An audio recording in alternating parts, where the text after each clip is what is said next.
Today we are canning some beets.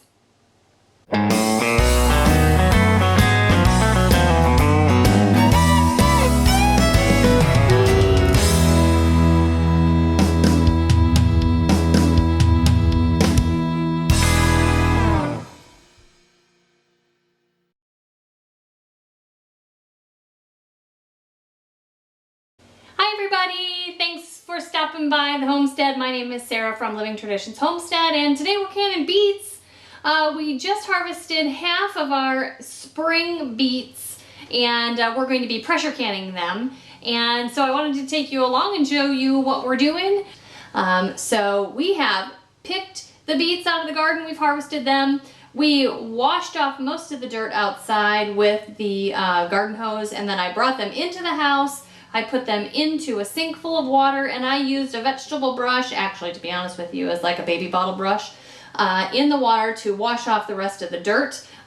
So before we can put them into the canning jars, we need to get those skins off. So today I'm going to be showing you also how to get the skins off, how to peel the beets, and let's get started. But can you see my beautiful beet harvest over here? Look at how beautiful it is. We are very excited to be putting away things for the winter, so let's get started on peeling these beets. Well, maybe you can see this and maybe you can't, but a lot of these beets are different sizes. And there are enough of them that I'm going to have to do these in a couple different batches when I peel them and put them in the pot, and they will cook easier if I have them kind of separated by size.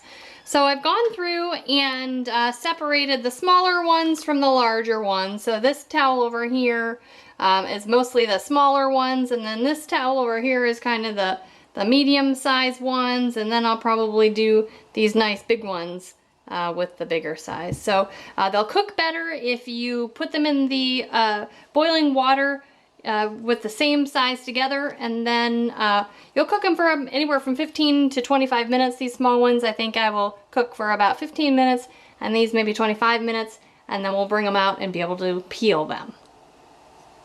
The water is boiling.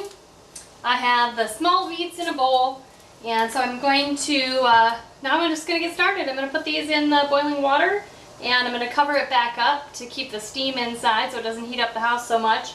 I'm going to let them cook for about 15 minutes, and then I'm going to put them in an ice water bath, or at least some cold water. I don't have much ice.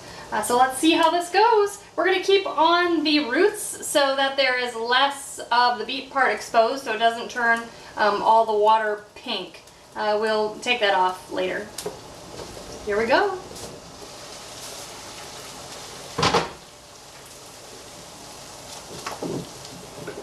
I don't want to just dump it in. I don't really want to have boiling water splashed all over me. Okay, going to cover them up, let them boil for 15 minutes, and I'm going to get some cold ice water. Okay, time's up. Well, first of all, I wish that you guys could see the cruddy color of the water. It's pretty gross. It kind of looks like I'm boiling blood. But it is time to take the beets out and put them in my cold water. I did not put any ice in here, but it's not Arizona here, so our tap water isn't 98 degrees just coming right out of the faucet, so I think we're probably okay. I'm going to turn off the heat and take off the top. Oh my gosh, it's really hot. Pardon me for a second while I get something. Alrighty, let's take off the top. Whoop.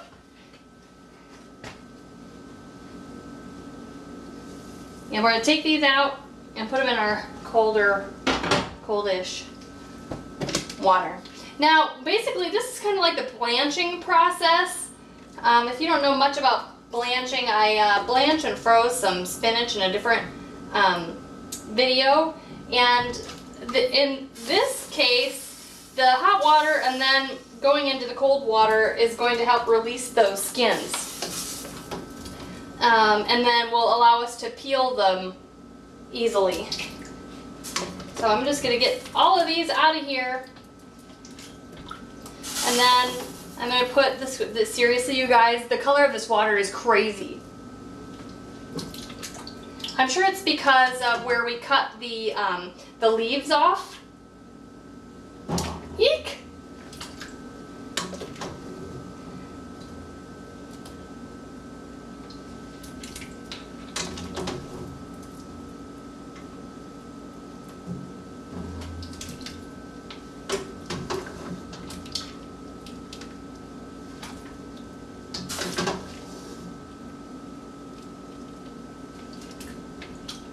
When my daughter came into the room from being outside, she said, "Oh my gosh, it smells like dirt in here. It smells like dirt." Nope, it smells like beets. It smells like homegrown goodness. It smells like self-sustainability. Eaten over the winter. Okay. That looks, oop, there's one in there. Come on, little guy. Okay, looks like we have them all out. So I'm gonna let these guys sit over here and cool. Yikes, I think I'm gonna pour this hot water out and put more cold water in there because it is no longer, okay, it is no longer cold. But in the meantime, I'm going to go over here, I'm gonna put the bigger beets in here, get those going, and then I'm gonna come back and show you how to start peeling beets. So here we go. I've got gloves on because beets stain everything and I don't really want to look like I've been doing this all day, but I am. And I've never done this before, so I tried a couple ways and I think that I have found the best solution. So my beets are in here, and what I have decided to do is to cut the little stem part off first and then cut the root part off here and put that stuff in my trusty compost bucket over here, and then just start pushing on the skin to start peeling it away. Now so this isn't very fun and it's kind of time consuming, but I've been telling myself that I don't work in corporate America anymore and this is what my dream has been forever, and so I should just enjoy the moment of peeling beets. And you just peel and peel. I don't know if you can see this. You know, sometimes it comes off really well if you just kind of push on it. And then when I was doing another one, it got kind of frustrating, and so I just dunked it back in the water over here, and then it like made it easier. Wait, where's my spot? Here it is. It seemed to make it easier, and I don't really know why that is the case, but it did. Okay, see? It's just kind of peeling off like that, so that's great. That's great. Peel that off, wash it off, and then put it in my bowl for later. Now, I also chose to use a black cutting board because I'm going to, some of these I'm going to cut in half, some of these I'm going to cut in quarters depending on the size. These two are, you know, from the small batch, so this small one I'm going to be able to put in the jar without having to cut, and this one is a little bit bigger. I might cut that in half, and some of the big ones I might cut in quarters and stuff like that. But I'm just going to keep working on this as my, you know, my bigger beets boil, and I'll just keep plugging along. So I have recruited Grace to help me peel these beets, and I wanted to get her opinion on the experience of peeling beets. Grace, what is your experience peeling beets? I'm glad I'm wearing gloves so I don't have to stain my hands.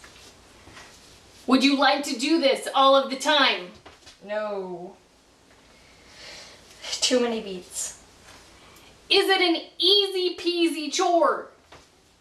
Kinda, I guess. How much are you getting paid to peel the beets? I'm not getting paid anything. Exactly. Thank you very much. Now I'm getting all set to start canning. I've got my new pressure canner set up here with 3 quarts of water inside of it. In a little bit I'm going to turn on the burner and get that hot. It says for it to be 180 degrees or just below boiling. At the time that I put the jars in there, it needs to be that hot. Inside here I have water heating up. After I put the beets inside the jars, I need to fill them with clean boiling water.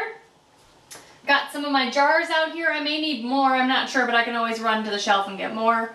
My beets are over here all peeled and cut, and I'm going to be loading those into my jars. I might have to cut some of them as I go, and then I have some extra beets over here. Peeling the beets was quite a chore. I'll tell you, our grandmas, you know, they knew what they were doing, having all the grandchildren and all their children helping out doing their canning. I recruited Grace and she was a trooper. We watched a couple videos while we were peeling all these beets, but it took us quite a while. It's not easy work, but it will be worth it in the end. So I'm going to get started filling my jars, and we'll be back with you in just a moment.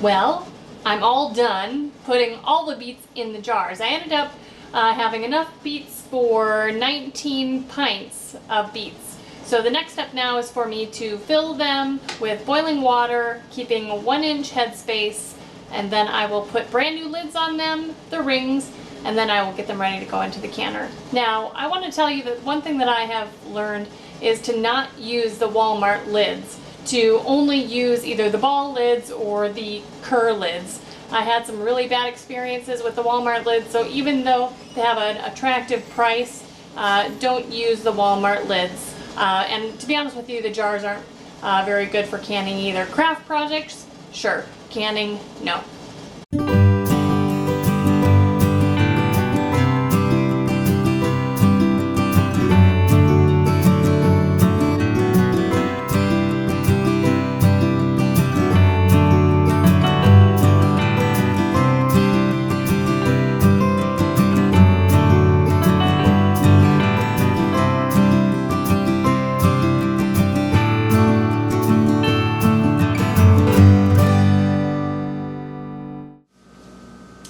It is time for them to go in the canner. So I'm just going to open this up and start loading it up.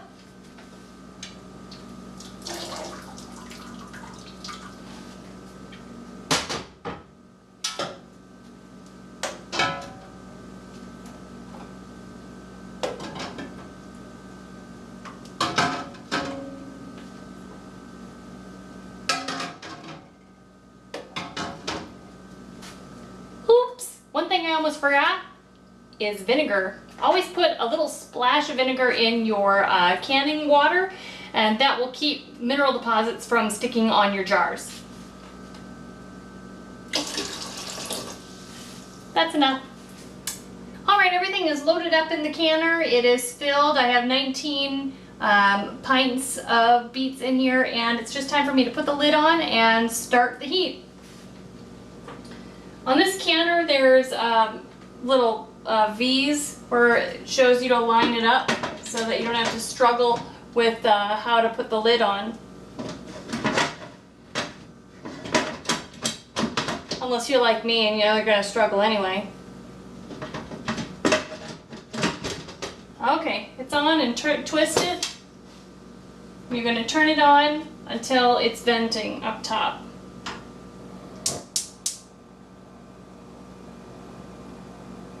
Once it vents for a while, for a specified amount of time that's in your owner's manual, then you'll put the little weight on it. Now that steam is coming out of the vent hole, I will set the timer for 10 minutes and then put on the pressure regulator.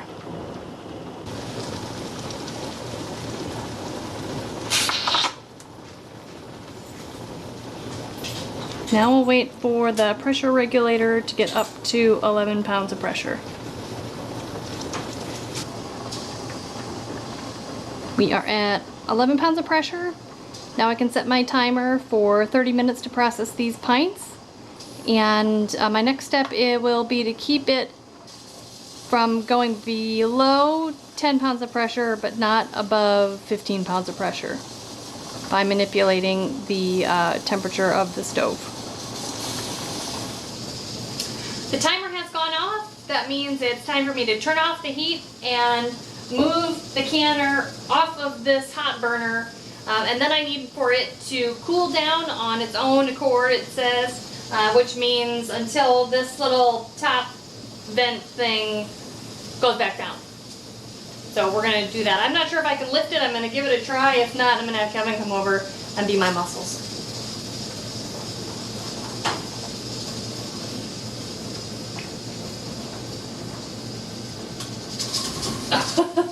No, thank you. You're welcome. Thank you. So, like I said, now we need to wait until this little thing that popped up earlier goes back down. And at that point, you can open the lid, but that freaks me out a little bit. I always wait like, I don't know, 10 or 20 minutes after that goes down to open the lid. And then we'll get back with you then. So the little pressure dealy bopper thingy dingy here went down, and so that means that there's no more pressure in the pressure canner, and I can take off the pressure regulator, which was this that we put on at the beginning. So we can take this off, and we need to wait at least 10 or 15 minutes for everything to just kind of calm down inside of there, and then we can take off the lid. So we'll be back then.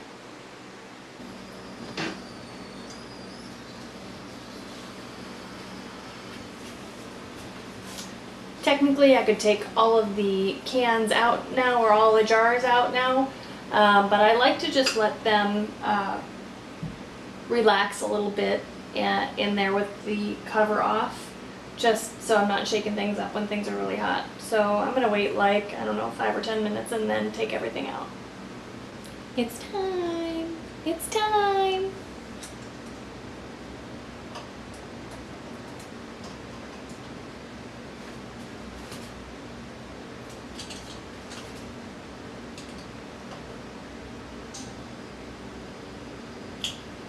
Well, I have them all taken out, and now I'm just going to let them rest and cool down. I'm not going to touch them, move them, or anything until the morning. And then I will wipe them all down. I will take off the rings and wipe everything around there, and I'm not going to store them with the rings on it. And I do that because Missouri is really humid. The humidity will create moisture on the inside of that ring, and will also create rust around there. So I will be storing them without the ring, but I'll wash them all up, make them look pretty tomorrow. Well, that's it. They're all done. I have 19 pints of pressure canned beets. They are all cleaned up. I removed the rings, I washed everything, and I labeled all of them. And you know, it was a little bit of a long process, but I know that in the end it will be worth it when we can open up a jar and have it with one of our dinners and enjoy the bounty of our harvest. If you enjoyed this video, we would really love it if you would press the thumbs up button. We love comments, we love questions, we love ideas for future videos. And if you haven't subscribed yet, go ahead and do that. We would sure appreciate it. You guys, until next time, take care and God bless. Hey, here I am. Did I ever tell you that I'm in love with the cameraman? Shh, don't tell my husband. Oh, cameraman is my husband. Oh yeah, that's right. Hey, thank you guys so much for stopping by the homestead today. We do truly appreciate every one of you for wanting to be part of our lives. We're now going to be putting out 5 new videos every week, Monday through Friday, so don't forget to hit that subscribe button below. Also, don't forget to check out the videos over here on the side. Thank you so much, and we look forward to seeing you next time back on the homestead. God bless.